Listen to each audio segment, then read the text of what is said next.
Kemudian ukurannya sih nggak terlalu beda ya, kanan kiri. Waktu di feel pasiennya kesakitan, keraba hangat juga daerah situ. Tadi keraba gap di antara yang atas sama bawahnya. Di movement pasiennya nggak bisa jinjit, posisi pelantar fleksi nggak bisa pasiennya. Neurologisnya waktu diraba pakai kapas atau tusuk gigi masih keraba, masih oke ya. Vaskularnya juga masih normal. Terus habis itu krevitasi tidak ditemukan krevitasi tadi waktu palpasi. Terus kita lakukan pemeriksaan tambahan, ada namanya Thomson test atau Simon test ya. Karena kalau tadi misalnya nih habis pemeriksaan yang sakit kok cuma daerah yang ini doang ya kan, bagian ini doang, terus waktu gerakan nggak bisa yang pelantar fleksi, nggak bisa jinjit, habis itu nggak ada tanda-tanda krevitasi, nggak ada tanda-tanda kalian curiga fraktur. Nah makanya kita kan bisa curigai di sini ada yang besar nih, ada tendonnya ya, tendon Achilles. Makanya kita lakukan pemeriksaan spesifik di tendon itu, namanya adalah Simon test atau Thomson test. Nah jadi posisi pasien, kalau misalnya nih pasiennya posisinya tiduran, kalian buka halaman 14 halaman 20, halaman 20. Kalau pasiennya posisinya tiduran ya, nanti pasiennya suruh balik apa sih, tengkurap ya, suruh tengkurap dengan posisi kakinya menggantung ya. Tapi kalau misalnya pasiennya masih bisa berdiri, bisa duduk, nah ini pakai kursi, jadi bagian lututnya ditopang ke kursi ya, kayak yang digambar. Jadi kalau misalnya tiduran kan kakinya menggantung, tapi kalau misalnya masih bisa duduk kayak gini loh, posisinya gini ya, suruh menggantung bagian ujungnya ini. Nah pemeriksaannya, jadi waktu menggantung kayak gini, gastrocnemiusnya kalian tekan, kalian remas. Nah normalnya kan belakang kaki gimana nih? Nah normalnya kan posisi jinjit atau pelantar fleksi. Nah berarti ini ligamen Achillesnya masih intak. Tapi kalau misalnya ligamennya udah ruptur, nanti dia nggak bisa pelantar fleksi gerakannya.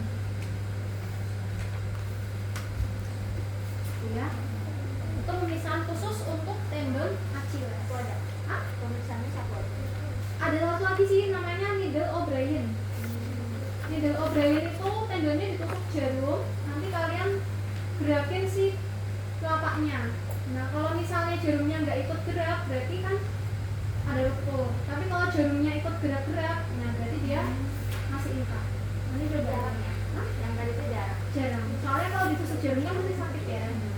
Paling tidak sakit kan yang tadi Thomson test itu.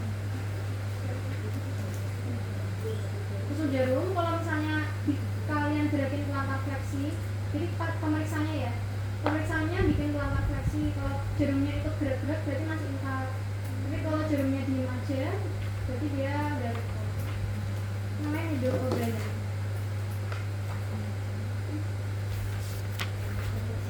Oke, udah sih itu doang pemeriksaan spesifiknya. Nah pemeriksaan penunjangnya kita butuhnya utamanya MRI ya, bukan ronsen. Kenapa? Soalnya kalau ronsen itu kan kita bisa lihatnya cuma tulang doang. Tapi kalau di sini kan kita curiganya tendonnya yang kena ya. Jadi kita pemeriksaan utamanya adalah MRI. Nah untuk di MRI ternyata didapatkan ruptur total dari tendon Achilles. Diagnosa utamanya berarti ya ruptur tendon Achilles. BD-nya apa? BD-nya bisa strain atau sprain. Kalau strain, sebenarnya kalau ruptur tendon Achilles itu termasuk salah satu dari strain ya. Strain itu yang terganggu adalah tendonnya. Tapi kalau sprain itu ligamen. Ya kayak yang tadi waktu kita periksa lutut, itu kan isinya ligamen semua. Nah itu berarti kalau yang sakit di situ adalah sprain. Tapi kalau di sini kan tendonnya yang kena, berarti strain. Ya. Nah sebenarnya nanti ada grade-nya lagi, rupturnya cuma sedikit doang, sebagian parsial atau total, nah itu beda kan. Ada grade-grade-nya ya. Strain, S-T-R-A-I-N. Itu ditambahin R aja. Strain, ada juga sprain. Nah soalnya di ankle kan tetap ada ligamen-ligamen kecil-kecil kan, jadi bisa di BD juga. Ya di kaki kan banyak ligamen kecil-kecilnya juga, jadi bisa jadi BD-nya strain. Strain atau strain. Terapinya farmakologis, berarti ya kalau ada sakit dikasih antimuria, analgetik. Boleh kasih tadi asam mefenamat atau diklofenak, anti nyeri lain juga boleh ya. Non farmakologis, terapi awalnya biasanya nanti bisa dilakukan PRICE, PRICE. Ini halaman 21. P itu adalah protect, jadi dilindungi, disupport, apa pakai splint boleh ya, di protect daerah yang sakit. R itu di press, jadi diistirahatin, nggak boleh buat jalan terus. Takutnya kalau dibuat jalan terus nanti tambah parah, tambah sakit, tambah bengkak.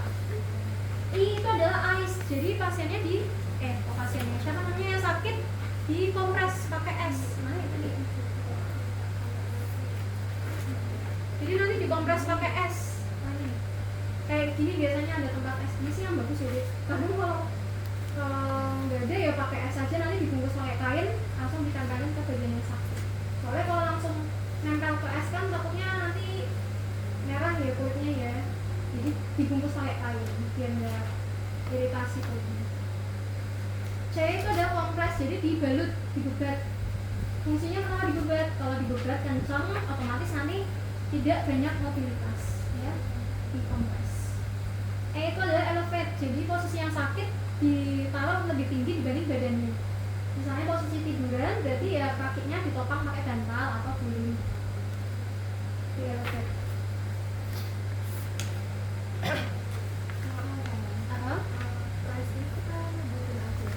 Sebutin aja biasanya. Setelah kelelasannya press kita jelasin ya. Kayak apa aja. Tapi kalau ada barang-barang kayak gini atau barang-barang ada splintnya ya tetap kalian sambil peragain. Splint itu ini buat splint.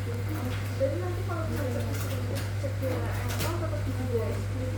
Iya. Bidanya kayak gitu, tapi bidanya ini aja nggak usah pakai ini. Nggak usah pakai itu nggak apa-apa. Nggak usah pakai papan. Dia sama press. Bidanya kan termasuk kompres deh. C termasuk C kan bidanya. Terus kalau misalnya dari sama faktor tadi tetap kita jelasin protect. Boleh.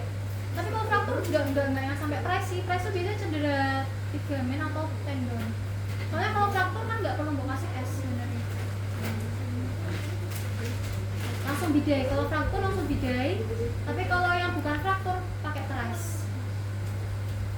Gitu ya. Jadi kalau fraktur pakai bidai, tapi kalau yang bukan fraktur pakainya price. Bukan farmakologi yang utama. Yang pertama, bukan utama ya. Utamanya tetap operatif ya, utama. Oke. Ada lagi yang mau tanyain? Udah. Ini gambarannya ya, yang tadi ya, ada anterior posterior drawer test ya, yang tadi tak tunjukin ya. Ini gambaran anterior posterior drawer test, terus yang bagian kiri ini yang neck Murray-nya tadi. Ya ini gambarannya tadi yang tak jelasin ya.